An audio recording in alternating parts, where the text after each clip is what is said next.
ಕಲಬುರಗಿಯಲ್ಲಿ 115 ಪುಸ್ತಕಗಳ ಲೋಕಾರ್ಪಣೆ.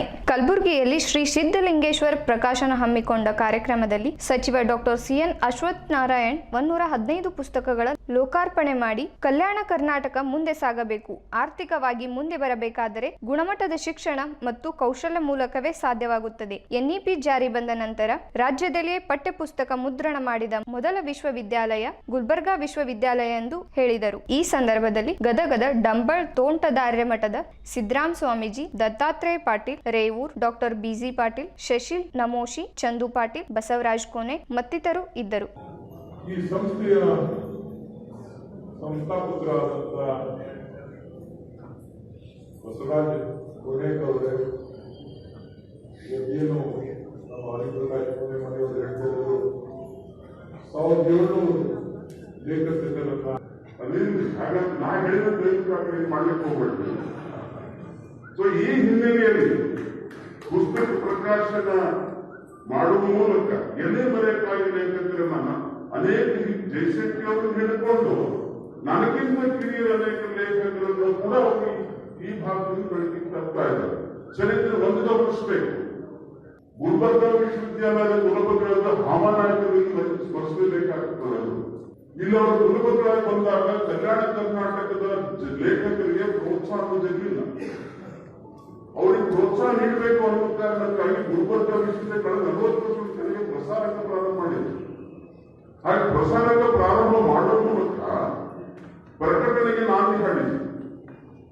ಪ್ರಚಾರ ಉಪನ್ಯಾಸ ಆಗಿರ್ಬೋದು, ವೃತ್ತಿ ಉಪನ್ಯಾಸ ಆಗಿರ್ಬೋದು, ಸಾಮಾನ್ಯ ಮಾಡಿದ್ರು. ಅಂತ ಪುಸ್ತಕ ಪ್ರಕಟಣೆ ಮಾಡಿದ್ದಲ್ಲದೆ ಕಲ್ಯಾಣ ಕರ್ನಾಟಕದ ಲೇಖಕರಿಗೆ ಉತ್ತೇಜನ ಕೊಡಬೇಕು ಅನ್ನೋ ಕಾರಣಕ್ಕಾಗಿ ಪ್ರಶಸ್ತಿಗಳನ್ನು ಕೊಟ್ಟರು. ಹಕ್ಕುಪತ್ರ ವಿತರಣೆ. ಶಾಸಕ ಬೂಸ್ನೂರ್. ಕರ್ನಾಟಕ ಕೊಳಗೇರಿ ಅಭಿವೃದ್ಧಿ ಮಂಡಳಿ ವಿಜಯಪುರ ಜಿಲ್ಲೆಯ ಸಿಂದಗಿ ಮತಕ್ಷೇತ್ರದ ವ್ಯಾಪ್ತಿಯಲ್ಲಿ ಬರುವ ಸಿಂದಗಿ ನಗರದ ಘೋಷಿತ ಕೊಳಗೇರಿ ಪ್ರದೇಶಗಳ ನಿವಾಸಿಗಳಿಗೆ ಶಾಸಕ ರಮೇಶ್ ಬೂಸ್ನೂರ್ ಹಕ್ಕುಪತ್ರ ವಿತರಣೆಯನ್ನು ಮಾಡಿದರು. ಈ ಕೊಳಗೇರಿ ಅಭಿವೃದ್ಧಿ ಮಂಡಳಿ ವತಿಯಿಂದ ಇವತ್ತು ಹಕ್ಕುಪತ್ರ ವಿತರಣಾ ಸಮಾರಂಭದ ವೇದಿಕೆ ಮೇಲೆ ಆಶೀನರಾದಂಥ ಪುರಸಭೆ ಸದಸ್ಯರಂತ ಹಿರಿಯಂತ ನಾರಾಯಣಕರವರೇ, ಇಲ್ಲಿ ಬಂದಿರತಕ್ಕಂಥ ನಿವಾಸಿಗಳು ಬಹುಶಃ ನಾವು ಸ್ಟೇಡಿಯಂ ಮಾಡುವಾಗ ಸ್ಟೇಡಿಯಂನಲ್ಲಿ ಜಾಗದಲ್ಲಿದ್ದರು, ಮೂಲ ಸ್ಟೇಡಿಯಂ ಜಾಗದಲ್ಲಿದ್ದರು.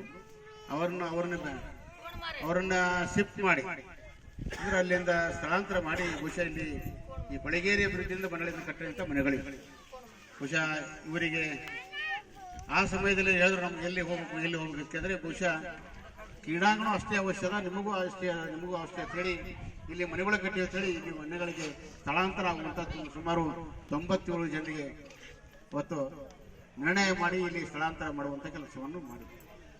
ಆದರೆ ಸ್ಥಳಾಂತರ ಮಾಡಿದ್ಮೇಲೆ ಬಹುಶಃ ನಾವು ಅನೇಕ ಸಂದರ್ಭದಲ್ಲಿ ಹೇಳಿದಾಗ ಹೌದು ಸರ್, ನಾವೆಲ್ಲ ಇಲ್ಲಿ ಮನೆ ಲೋನ್ ತಗೋಬೇಕಾದ್ರೆ ಒಂದು ಮನೆಗೆ ಕೆ ಬಿ ನಾವು ಈಗ ಲೈಟ್ ಪಡಿದ್ದೆವು, ಅದು ಯಾರ ಹೆಸರಲ್ಲಿ ಲೈಟ್ ಇರಬೇಕು, ಯಾರ ಹೆಸರಲ್ಲಿ ಬಿಲ್ ಬರಬೇಕು ಅಂತ ತೊಂದರೆ ಆದಾಗ ಬಹುಶಃ ತೊಂದರೆ ಆಗಿತ್ತು. ಅದಕ್ಕಾಗಿ ನಮಗಾದರೂ ಹಕ್ಕುಪತ್ರ ಕೊಡಬೇಕು ಅಂದಾಗ ಹಕ್ಕುಪತ್ರ ಬಂದಾಗ ಮೊನ್ನೆ ಚುನಾವಣೆ ಸಂದರ್ಭದಲ್ಲಿ ವಿ ಸೋಮಣ್ಣವರೆಲ್ಲ ತಿರುಗಾಡ್ಬೋದು.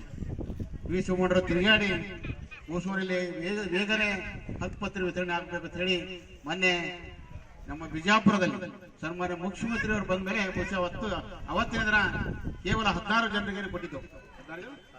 ಸಾಂಕೇತಿಕವಾಗಿ 16 ಜನರಿಗೆ ಹಕ್ಕುಪತ್ರ ಡಿಸೆಂಬರ್ 25ರಂದು ಸಾಂಕೇತಿಕವಾಗಿ 16 ಜನರಿಗೆ ಕೊಡುವಂತ ಕೆಲಸವನ್ನು ಸನ್ಮಾನ್ಯ ಮುಖ್ಯಮಂತ್ರಿಯವರ ಹಾಗೂ ಶಿವಮಣ್ಣವರ ನೇತೃತ್ವದಲ್ಲಿ ಆಗಿತ್ತು. ಆದರೆ ಉಳಿದ ಹಕ್ಕುಪತ್ರಗಳು ವಿತರಣೆ ಆಗಿದ್ದಿಲ್ಲ. ಬಹುಶಃ ಮೊನ್ನೆ ಬಂದಾಗ ನಾನು ಹೇಳಿದೆ, ಬಹುಶಃ ವಿಶೇಷವಾಗಿ ಸನ್ಮಾನ ಇವತ್ತು ನಿಮ್ಮೆಲ್ಲರನ್ನ ಕರೆಸಿ ವಿಶೇಷವಾಗಿ ಎಲ್ಲರನ್ನ ಕರೆಸಿ ನಿಮ್ಗೆ ಶಾಶ್ವತವಾದಂಥ ನಿರ್ಣಯ ಕೊಡಬೇಕಂತೇಳಿ ಹೆಚ್ಚು ಒತ್ತುವನ್ನು ಕೊಡುವಂಥ ಕೆಲಸವನ್ನು ಮಾಡ್ತಾ ಇದ್ದಾರೆ.